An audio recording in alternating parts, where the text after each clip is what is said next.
Welcome to Salzburg Mill Whisper, the podcast all about indulgence, healthy and sustainable nutrition, and the wonderful world of grain mills.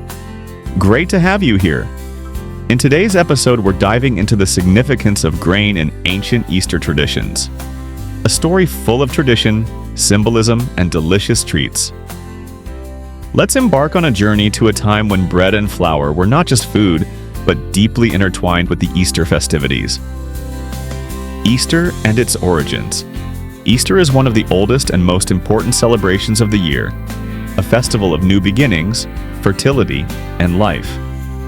Even our ancestors celebrated nature's awakening with rituals that often involved grain. Grain has always been a symbol of life and rebirth. The first green sprouts emerging from the earth in spring were seen as a sign of overcoming winter and starting a new cycle. Flour and bread as Easter offerings. But why did grain play such a significant role in Easter? In many cultures, special breads were baked at this time of year as offerings, often in round shapes symbolizing the sun.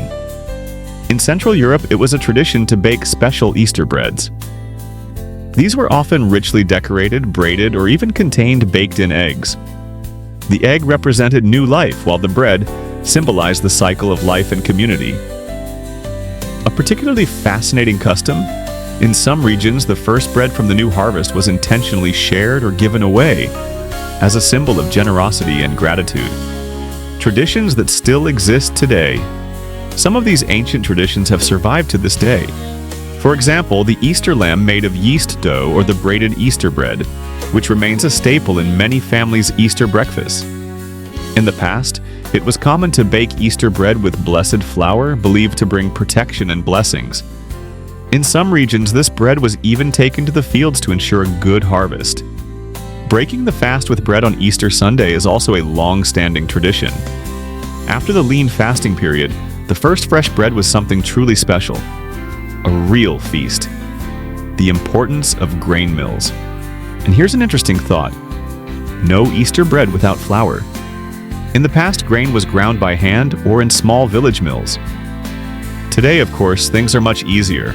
For example, with high-quality grain mills from Salzburg grain mills. These mills combined centuries-old tradition with modern technology, producing exceptionally fine, natural flour. Maybe this Easter, you'd like to try grinding your own flour and baking a traditional Easter bread. And with that, we've reached the end of our little journey through time. I hope you feel inspired to try out some of these old Easter traditions yourself. Do you have a special Easter recipe that has been passed down in your family? Share it with us in the comments or on our social media channels. Thank you for listening. We wish you a wonderful Easter filled with fragrant bread, joy, and togetherness.